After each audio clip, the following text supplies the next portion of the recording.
o acontecimento do ano, feito pelo homem do ano. Quem? Quem é ele? Olá, olá, amigos despolarizados. Ser boi de políticos? Jamais, jamais. Mas nisso nós temos que elogiar esse grande acontecimento do ano, a paz, o acordo de paz entre Israel e o Hamas. Foi possibilitado porque um homem muito poderoso do mundo, sentado na cadeira mais poderosa do mundo, tomou a decisão correta. E a gente tem que aplaudir essa decisão, essa posição que ele tomou e fez toda essa costura para esse grande acordo de paz, envolvendo vários países do Oriente Médio, e finalmente se realizou, né, com a primeira fase lá, a primeira fase do acordo de paz, agora com a soltura dos reféns, a liberdade dos reféns voltando para casa, 20 reféns israelenses voltando para suas famílias, e mais 28 que estão mortos, que muitos não se sabe aonde está o corpo, vai ter que localizar isso aí. Mas esse evento é muito importante. E mesmo que a gente tenha críticas ao Laranjão, mesmo que a gente não confie, eu não confio. Primeiro que eu não confio em político. Ainda mais político poderoso como ele, e a gente sabe quem é a figura, a gente sabe. Ele é muito esperto, é muito inteligente. Então, quando ele vê que ele está perdendo o jogo, ele não se importa de voltar atrás e de pegar outro caminho. E de virar para a retaguarda, virar para trás e continuar por outro caminho. Ele não tem problema quanto a isso. Ele quer estar sempre ganhando o jogo. Então ele viu que ele estava perdendo o jogo, o Laranjão, Trump, vendo que estava perdendo o jogo, porque ele começou jogando, quando ele assumiu o mandato, corroborando aí essa narrativa do Netanyahu e as ideias e as intenções extremistas de Netanyahu com os extremistas do governo que apoiam ele lá em Israel, que apoiam ainda, né? E aí Trump começou com aquela narrativa, não falava em Estado palestino.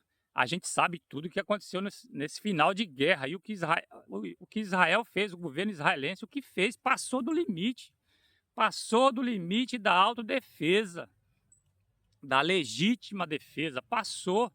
A gente via que o povo palestino estava passando fome, parecia que havia um plano ali macabro, é o que a gente percebia, de tirar aquele povo daquela área, limpar, né?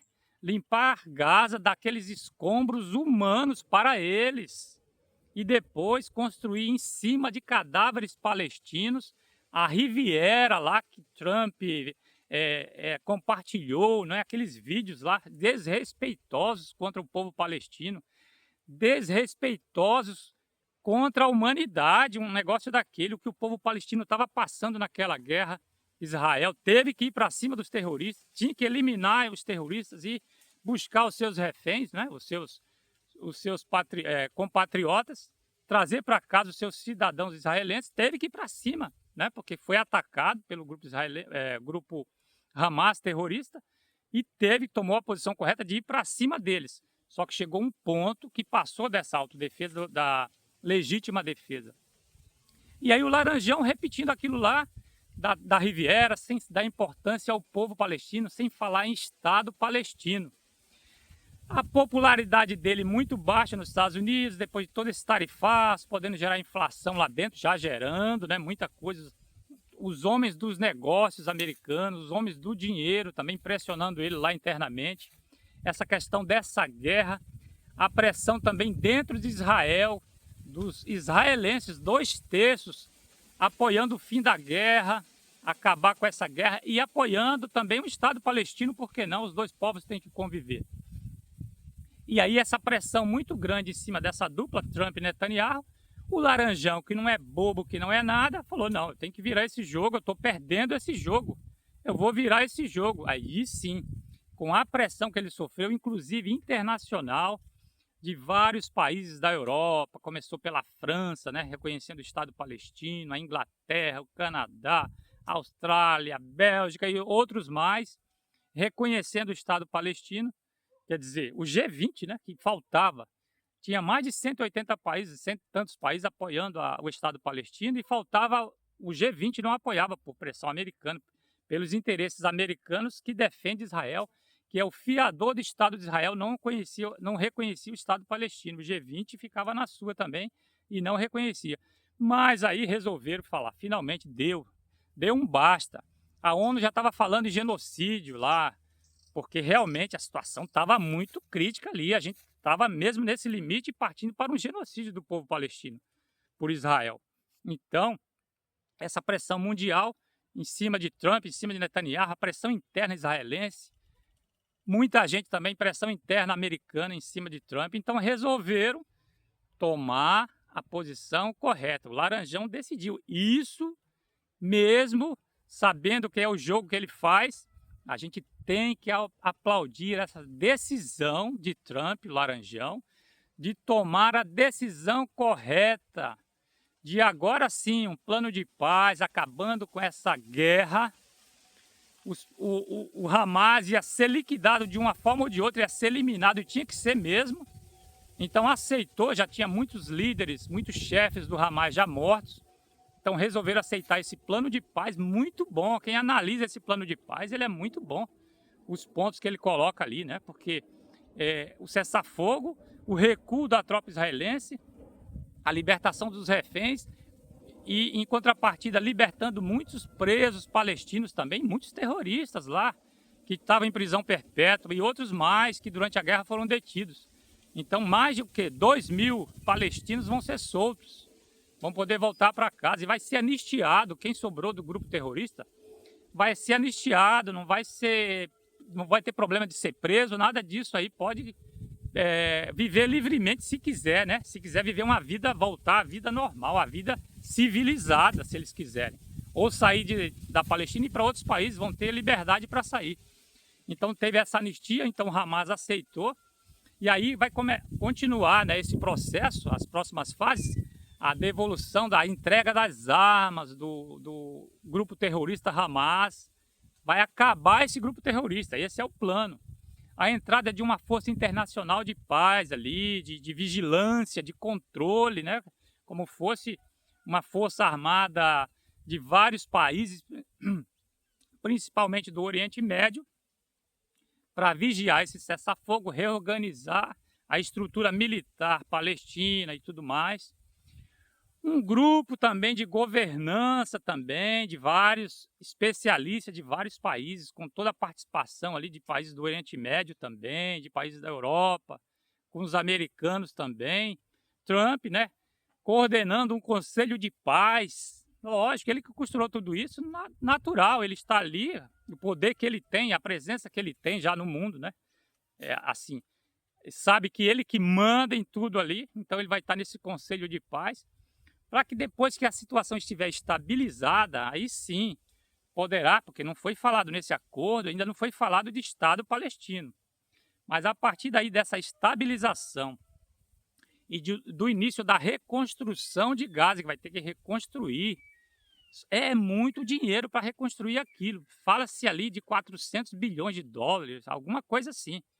Então se somar aí, meio trilhão de dólares, é algo assim, é muita coisa que vai ser investido ali para reconstruir Gaza para o povo palestino, segundo o plano, né, para reconhecer futuramente esse Estado palestino.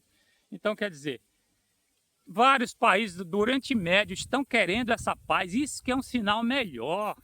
Olha o que tem de drama naquele Oriente Médio há tanto tempo, há tantas décadas, né? E desde principalmente da criação do Estado de Israel, em 1948, garantido pelos Estados Unidos, o fiador do Estado israelense ali, em 1948, dividindo a Palestina em dois, dando um pedaço, mais ou menos a metade para Israel, a outra metade ficando com os palestinos, que gerou toda essa confusão. Mas era necessária a criação do Estado palestino, é o direito deles, de uma terra que eles tinham saído há 2.000 anos, aí pelos romanos, expulsos pelos romanos, tiveram que voltar. Um povo sem terra, sem chão, e o chão que era deles, a terra prometida. Então, quer dizer, foi uma decisão acertada da ONU em 1948, criou o Estado israelense, na metade do que seria a Palestina, que foi ocupado pelos árabes depois da expulsão dos israelenses no século I depois de Cristo, ali pelos romanos. Então, quer dizer, finalmente, depois de 2000 anos, parece agora que as coisas... Porque todos os vizinhos ali árabes querem, né? Querem essa paz. E parece que as coisas agora vão se pacificar, porque todos estão interessados na paz, estão cansados de tanta guerra, de tanto terrorismo, de tanto sangue, de tanta tragédia naquele Oriente Médio. E que venha dias melhores, porque todos querem agora, parece que despertaram, né? Parece que despertaram finalmente todos. Aí tem que ficar de olho, né? No Irã, o Irã que tem ligações com a Rússia, com a China, vamos ver como é que fica aí. Se esses dois atores globais aí, Rússia e China, vão segurar o Irã ali, porque Estados Unidos, Israel e os países árabes que querem a paz têm que ficar de olho no Irã. A Síria que também que seria um problema, que tinha interferência russa ali, mas o Bashar al-Assad, lá o ditador, caiu, entrou um outro que era do Estado Islâmico até, mas que tomou o poder e está trabalhando com os americanos, né, a favor dos americanos, de Israel, e vamos ver como fica ali. Então, quer dizer, parece que tudo vai ser estabilizado a partir de agora, a gente espera. É por isso que eu digo, isso é o maior acontecimento do ano, esse plano de paz. E se chegar até o ano que vem, se realizar, o ano que vem, o homem do ano desse ano, e até o ano que vem, Trump vai ter que ganhar sim esse Nobel da Paz, finalmente. Mas ele não era agora, não pode ser agora. Tem que esperar, ver se realiza, porque ele vai ter que gerenciar tudo isso até o ano que vem. E o ano que vem ele deve ganhar, porque as coisas estão parecendo agora que vão se acertar. E assim esperamos. E vamos em frente, que dias melhores venham para essa humanidade, para essa aldeia global, né? Que a gente conviva mais em paz. E vamos em frente.